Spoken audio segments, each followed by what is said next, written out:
এই ঘাড়ে এই ঘাড়েই আক্রমণ প্রথম, এইখানে দিয়ে এমনি দাঁত বসাই দিল। গলা ধরে তো গলা টার্গেট করতে পারেন, ধরেছে এই ঘিটি। আমন্ত্রণ সবাইকে, আশা করি সবাই ভালো আছেন।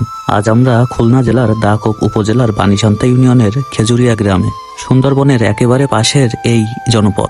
এই গ্রামের মানুষ জীবিকার জন্য সুন্দরবনের ওপর নির্ভরশীল। কেউ মাছ শিকার করে, কেউ কাঁকড়া ধরে, কেউ মধু সংগ্রহ করে জীবিকা নির্বাহ করে। সুন্দরবন দেখতে যেমন শান্ত, তেমনি মুহূর্তেই অশান্ত হয়ে উঠতে পারে। ঘূর্ণিঝড় ও প্রাকৃতিক দুর্যোগ বারবার লণ্ডভণ্ড করে দেয় এসব গ্রাম। তবুও কঠোর পরিশ্রম আর সাহসে মানুষ বারবার ঘুরে দাঁড়ায়। এই সুন্দরবনে জলে কুমির, ডাঙায় বাঘ। 3 মাস আগে পাশের ঢাংমারি গ্রামে সুব্রত দাকে কুমিরে নিয়ে যায়, তাকে বাঁচানো সম্ভব হয়নি। একইভাবে নুরুজ্জামান ভাই কাঁকড়া ধরতে গিয়ে বাঘের আক্রমণের শিকার হন। দীর্ঘ সময় বাঘের সঙ্গে লড়াইয়ের পর তিনি প্রাণে ফিরে আসতে পেরেছিলেন। সঙ্গে ছিলেন তার স্ত্রী। আর সেই লোমহর্ষক ঘটনার বর্ণনা শুনবো নুরুজ্জামান ভাই ও তার স্ত্রীর মুখ থেকেই। আমাদের সঙ্গে আছেন জুয়েল ভাই। এখন আমরা যাচ্ছি নুরুজ্জামান ভাইয়ের বাড়িতে। কেমন আছেন? ভালো আছেন? হ্যাঁ, ভালো আছি। নুরজামাল ভাইয়ের বাসায় কি এই পাশে? নুরজামাল ভাইয়ের বাসার রাস্তা এখান থেকে ওই নদীর সাইডে হচ্ছে নুরজামাল ভাইয়ের বাড়ি। ও, জুয়েল ভাইকে সঙ্গে নিয়ে আমরা এগিয়ে চলেছি নুরুজ্জামান ভাইয়ের বাড়ির দিকে। বাড়িতে পৌঁছে জানতে পারি নুরুজ্জামান ভাই কাঁকড়া ধরতে সুন্দরবনে গিয়েছেন। বাড়িতে আছেন তার স্ত্রী। নুরুজ্জামান ভাইকে খবর পাঠানো হয়েছে তিনি আসছেন। তিনি আসার আগ পর্যন্ত আমরা শুনবো সেই দিনের লোমহর্ষক কাহিনী তার স্ত্রীর মুখ থেকেই। কারণ সেদিন তিনি নিজেও ছিলেন নুরুজ্জামান ভাইয়ের সঙ্গে সুন্দরবনের গভীরে বাঘের মুখোমুখি সেই ভয়ঙ্কর মুহূর্তে। সুন্দরবনের শান্ত প্রকৃতির আড়ালে লুকিয়ে থাকা এই ভয়ঙ্কর বাস্তব অভিজ্ঞতা আজ উঠে আসবে সরাসরি প্রত্যক্ষদর্শীদের কণ্ঠে। শেষ পর্যন্ত নুরুজ্জামান ভাই এলে আমরা শুনবো পুরো ঘটনাটি তার মুখ থেকেও। বন্ধুরা, আমরা এখন কথা বলবো ভাবির সাথে, যে সেদিন নুরজামাল ভাইয়ের সাথে ভাবিও ছিল। তো সেদিনের কাহিনীটা ভাবির মুখ দিয়ে একটু শুনবো আমরা। ভাবি, কেমন আছেন? ভালো আছেন? হ্যাঁ, ভালো আছে। আসলে সেদিন তো আপনিও ভাইয়ের সাথে গেছিলেন সুন্দরবনে। জি। তো সেদিন কি হয়েছিল? আপনি কি নৌকায় ছিলেন তখন? আমি নৌকায় ছিলাম। আমার স্বামী একটা শোল কাটার জন্য উপরে উঠেছে, যেন কাঁকড়া মারতে যে শোল বলে, যে দোনে যে কাঁকড়া মারতে গেলে একটা শোল লাগে, উঠানো লাগে, সেইটা মানে সেই একটা ছিটে কাটবে বলে উপরে উঠলো। এই ওটার সাথে সাথে আর কি আক্রমণ করেছে। মানে তিনি কি আছে সুন্দরবনে উঠেছিল, আপনি কি নৌকায় বসেছিলেন? আমি নৌকা বসেছিলাম। তা আপনি কি দেখতে পাইছিলেন যখন আর কি আসছিল? হ্যাঁ, আমি দেখতেছি, আমি তো বাঘ দেখতেছি, আমি দেখতেছি হরিণ এরকম দূরত্ব আসতেছে। মানে ও শিকারি করেছে কিন্তু অনেক দূরের থেকে, কিন্তু ওর টার্গেট মিস হয়ে গেছে যে ঝাড়ের ভিতরে, তো সেই জন্য ওর টার্গেট মিস হয়ে গেছে। টার্গেট মিস হয়ে গেলে মানে ধরে তো ঘিটি ধরে, কিন্তু ওর ঘিটি ধরতে পারে না। ও ধরেছে এই কানের এখানের থেকে এই ঘিটি ধরেছে, মানে গলা ধরে তো গলা টার্গেট করতে পারেন, ধরেছে এই ঘিটিতে ধরার সাথে সাথে ওনারে তো ফট করে ফেলাইছে। ফেলানোর পরে আমরা পাশে যারা ছিল, বা আমিও ছিলাম আমার স্বামীর পাশে, আমরা সবাই আর কি লাঠি খোঁটা নিয়ে আর নৌকা থেকে নিচে নামে। হয়, নৌকা থেকে নিচে নামে। আপনাদের থেকে কত দূরে ছিল? এইরকম ওই যে পুকুর পার না, ওই যে খেজুর গাছটা, ওই খেজুর গাছটা, আর এইরকম আমরা, ওই রকম আপনার ভাই আর এরকম আমি। আর তার দূরে হলো আমার শ্বশুর টেনে নিয়ে গেছিল। হ্যাঁ, ওই মানে অত দূর এই জায়গাতে যেরকম এই কুটো ওই উঠেছে, আর ওইখান তো অত দূর নিয়ে গেছে। আর এখানে আমার মামা শ্বশুর ছিল পিছনে, আলামিন শেখ। ও আমরা যখন চিল্লে উঠেছি, তখন আমার ওই যখন আঁক করে উঠেছে, তখন আমার মামারে আমি চিল্লইছি। তখন আমার ওই মামা শ্বশুর আমরা সবাই যাইয়ে আর কি ওর বাড়ি ধরে দিয়ে ওরে মানে ওরে তাড়াই দিয়ে ওরে আমরা। আপনারা কি ওইদিন কাঁকড়া ধরতে গেছিলেন সুন্দরবনে? হ্যাঁ, আমরা তো প্রতিনিয়তই জানি। তা আপনারা যে এইভাবে বাঘে আক্রমণ করার পর তো অনেক বছর পার হয়ে গেছে, শুনেছি 2011 সালে। তাই এর ভিতর কি কোনো সাহায্য সহযোগিতা? না ভাই, আমি কিছু পাইনি এই পর্যন্ত। আমার তখন আমার ছেলেটা একদম ছোট, 1 পা 2 পা হাঁটতে শিখেছে। আমি খুব কষ্টে আমার এই সংসার চালাই ভাই। আমার স্বামী যত বয়স যাচ্ছে তত রোগ কুড়ে বেড়েছে, জোরের কোনো কাজ করতে পারে না। নুরুজ্জামান ভাইয়ের স্ত্রীর কাছ থেকে আমরা সেদিনের ঘটনাগুলো শুনলাম। গল্প শুনতে শুনতেই মনে হলো এই মানুষগুলো কতটা অসহায়। অথচ দুঃখের বিষয় হলো এমন বিপদের পরও তাদের পাশে দাঁড়ানোর মতো কেউ তেমনভাবে এগিয়ে আসেনি। অথচ এই সুন্দরবন থেকেই দেশের একটি বড় অংশের মৎস্য চাহিদা পূরণ হয়। এখানকার মানুষদের পরিশ্রমে ধরা পড়া মাছ ও কাঁকড়া বিদেশে রপ্তানি হয়ে বৈদেশিক মুদ্রা অর্জনেও গুরুত্বপূর্ণ ভূমিকা রাখে। তবুও জীবনের ঝুঁকি নিয়ে কাজ করা এসব মানুষের কষ্ট যেন আড়ালেই থেকে যায়। আমাদের সবারই উচিত এই অসহায় মানুষগুলোর পাশে দাঁড়ানো, তাদের কথা বলা, তাদের কষ্টকে গুরুত্ব দেওয়া। ঠিক এই কথাগুলো বলতে বলতেই নুরুজ্জামান ভাই এসে পৌঁছালেন। এখন আমরা নুরুজ্জামান ভাইয়ের সঙ্গেই যাব কাঁকড়া ধরার সেই জায়গার দিকে।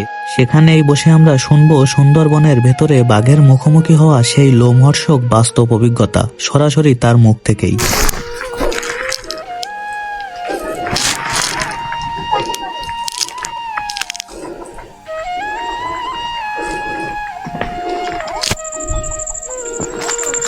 এই ভিডিওটি শুধু একটি ঘটনা নয়, এটি সুন্দরবনের মানুষের জীবন সংগ্রামের এক নীরব গল্প। এখন আমরা নুরুজ্জামান ভাইয়ের নৌকায় করে খালের দিকে এগিয়ে চলেছি। চারপাশে জল থই থই, নিস্তব্ধ গভীর সুন্দরবন। নৌকা চালাচ্ছেন জুয়েল ভাই এবং নুরুজ্জামান ভাইয়ের ছেলে। এই নিস্তব্ধতার আড়ালেই লুকিয়ে আছে অজানা ভয়। জলে কুমির, ডাঙায় বাঘ। তবুও জীবিকা নির্বাহের তাগিদে সুবিধা অসুবিধা যাই থাকুক না কেন, প্রতিদিন এই মানুষগুলোকেই ফিরে আসতে হয় সুন্দরবনের বুকে। এই বন তাদের জীবনের ভরসা, আবার একই সঙ্গে সবচেয়ে বড় ঝুঁকি। প্রকৃতির সঙ্গে লড়াই করেই চলে তাদের প্রতিদিনের জীবন সংগ্রাম। জঙ্গলের জীবন ভাই, জঙ্গলের জীবনে যারা এই জায়গায় জীবিকা নির্বাহ করে তাদের যে জীবন কত দুর্বিষহ, এটা খুশির দিন আর দুঃখের দিন নেই। ঈদ, বড়দিন, পূজা যাই বলেন, এদিকে আসতেই হবে মানুষের। নৌকা চালাতে চালাতে জুয়েল ভাই আমাদের সঙ্গে তাদের সুখ দুঃখের গল্প শেয়ার করছিলেন। জোয়ার ভাটার সঙ্গে তাল মিলিয়েই চলে তাদের জীবন। প্রকৃতি অনুকূলে থাকলে ঘরে আসে হাসি, আর একটু বিপর্যয়েই নেমে আসে অনিশ্চয়তা। তবুও জীবন চালানোর তাগিদে ঝুঁকি নিয়েই প্রতিদিন সুন্দরবনের পথেই নামতে হয় এই মানুষগুলোর। এখন গাঙের জোয়ার, এই জোয়ারটা মনে করেন হচ্ছে কাঁকড়া মারবে। তো এই কাঁকড়া এক জোয়ারে দেখা গেলো 2-3-4 কেজি হয়তো কাঁকড়া হইলো, এটা 1,500-2,000 টাকা হইলো, এটা দিয়েই সংসার চলবে। আর এমন একটা লোকের নৌকায় আসছি আমরা, যে লোকটা এই সুন্দরবনে বাঘের দ্বারা আক্রান্ত হয়েছিল। আছি সেই নূরজামাল ভাইয়ের সাথে, যাকে এখান থেকে 11 বছর আগে বাঘে ধরছিল। তার মুখ দিয়েই শুনবো সেদিনের কাহিনী। ভাই কেমন আছেন? আলহামদুলিল্লাহ ভালো আছি। আচ্ছা, আমরা আর কি জানতে পারলাম যে আপনাকে বাঘে আক্রমণ করেছিল। তো সেদিন কি আপনি সুন্দরবনে কি মাছ ধরতে গেছিলেন নাকি এই কাঁকড়া মারতে গেছিলাম। কাঁকড়া মারতে গেছিলেন? সেটা কোন খালে, মানে এই খালটিতে নাকি অন্য কোনো খালে? অন্য খালে। ও, আপনার সাথে তখন কতজন ছিল? আমরা 2 জন ছিলাম। 2 জন ছিলেন। তো আপনি কি করছিলেন বাঘে, মানে কিভাবে আপনাকে আক্রমণ করলো? আপনি কি নৌকায় ছিলেন নাকি নিচে? নৌকায় আর কি জঙ্গলের গায়ে বাইতে বসেছিলাম। বসেছিলেন? আর তখন কি বাঘে কিভাবে আর কি পিছন থেকে এসে ঝাপদা পড়লো। ঝাপদে পড়লো নৌকার উপর? নৌকার থেকে নিয়ে আমার ডাঙায় উঠে নিয়ে গেছিল। মানে আপনাকে টানতে টানতে ডাঙায় উঠায় নিয়ে গেছিল। তারপর মানে কিভাবে সেখান থেকে রক্ষা পেলেন? ওই আমার সাথে আমার বাড়িওয়ালা ছিল, উনি চিল্লে পাল্লা করলো। পাশের থেকে লোক ছুটি আসলো, পাশে অন্য নৌকা ছিল, সেই লোক ছুটি আসলো, এসে বড় দড়ি করে ছাড়াই নিয়ে গেল। ও, মানে কি বাঘের গায়ে কি অ্যাটাক করা লাগছিল নাকি এমনি শব্দ শুনে বাঘ আপনাকে ছেড়ে? ওই লোক উঠে যখন মানে চিল্লে পাল্লা করতে লাগলো, মানে আর কি হায় করার পরে আর কি ওই গাছের গায়ে বাড়ি ধরে করলি পরে ছেড়ে দিয়ে গেল। ও আচ্ছা, তারপর কি আপনাকে ওখান থেকে কি ওখান থেকে আমার ওই লোকজনের সব নিয়ে চলে আসে। ও, আপনাকে কোথায় আক্রমণ করছিল বাঘে? এই হাতে, তারপরে এই ঘাড়ে।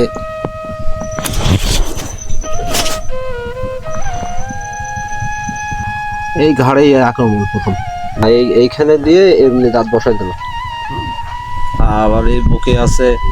আচ্ছা, তা আপনি শারীরিকভাবে আর কি এখন কি কোনো সমস্যা আছে? শারীরিকভাবে তো আমি এখন কোনো ঝুঁকিপূর্ণ কোনো কাজ কাম কিছু করতে পারি না। ওই একটু নৌকো ঘরে বসে আমার ওই ছেলেটা আছে, তারে নিয়ে ওই বসে করে কাঁকড়াটা মারি। বাড়িওয়ালাও আসে সাথে। মানে এখনো সুন্দরবনে আর কি আপনারা জীবিকা নির্বাহ করে চলেছেন? নির্ভর আছে সুন্দরবনের পরে। তা এখন কি মানে কোনো আর্থিক কোনো সহযোগিতা পাচ্ছেন? এনজিও থেকে এখনো পর্যন্ত কোন জায়গা থেকে আমি 5টা পয়সা বা কোনো অনুদান আমি কিছু পাই নাই। যখন আক্রমণ করছিল তখন কি চিকিৎসা খরচ বাবদ বা কোনো সাহায্য পাননি? না, পাই নাই। আমার এই এলাকার লোকে আর কি সহযোগিতা করছিল। নুরুজ্জামান ভাইয়ের সঙ্গে কথা বলা শেষে তিনি আমাদের জানালেন, এই ভয়ঙ্কর ঘটনার পরও তিনি কোথাও থেকে কোনো ধরনের সাহায্য বা সহযোগিতা পাননি। শারীরিক অসুস্থতা ও নানা সীমাবদ্ধতা থাকা সত্ত্বেও কারোর ওপর নির্ভর না করে আজও কষ্ট করে তিনি জীবিকা নির্বাহ করে চলেছেন। জীবন সংগ্রামের সঙ্গে প্রতিদিন যুদ্ধ করেই এগিয়ে যাচ্ছেন তিনি। অথচ এই মানুষগুলোর শ্রমেই দেশের মৎস্য খাত এগিয়ে যাচ্ছে। তাদের ধরা কাঁকড়া বিদেশে রপ্তানি করে অর্জিত হচ্ছে বৈদেশিক মুদ্রা। তবুও জীবনের ঝুঁকি নিয়ে কাজ করা এই মানুষগুলো রয়ে যায় অবহেলিত নীরবে। আমাদের সকলেরই উচিত এমন অসহায় মানুষগুলোর পাশে দাঁড়ানো, যারা প্রতিনিয়ত জীবন মৃত্যুর লড়াই করে আমাদের অর্থনীতির চাকা সচল রাখছেন। সহানুভূতি, সহযোগিতা আর সম্মান এই মানুষগুলো সেটুকুই প্রাপ্য। এই ভিডিওটি যদি আপনাদের হৃদয় ছুঁয়ে যায় তাহলে অনুগ্রহ করে ভিডিওটি শেয়ার করুন, লাইক কমেন্টের মাধ্যমে আপনাদের মতামত জানান। আর সুন্দরবনের মানুষের বাস্তব জীবন সংগ্রামের এমন গল্প পেতে আমাদের চ্যানেলটি সাবস্ক্রাইব করে আমাদের সাথেই থাকুন। ধন্যবাদ।